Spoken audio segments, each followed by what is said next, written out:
Attacks on cities right across the country. The foreign minister, Dmytro Kuleba, has just tweeted that the country is under full-scale invasion by Russia. He says peaceful cities are under attack.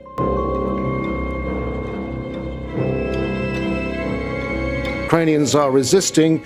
Here in the city, there is a bit of a lull now, but the last large explosion was around about 4 or 5 minutes ago. The whole atmosphere here is one of tension and fear. There have been some indications that there could be attacks.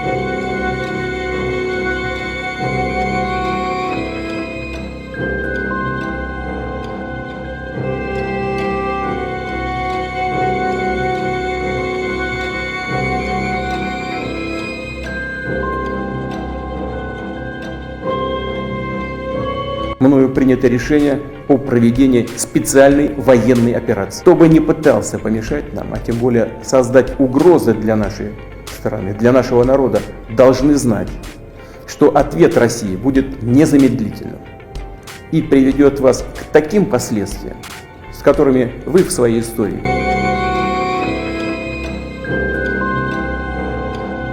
Сегодня я инициировал телефонный разговор с президентом Российской Федерации. Результат – тишина. Я обращаюсь к российским гражданам как гражданин Украины. С вами нас разделяет более 2000 километров общей границы.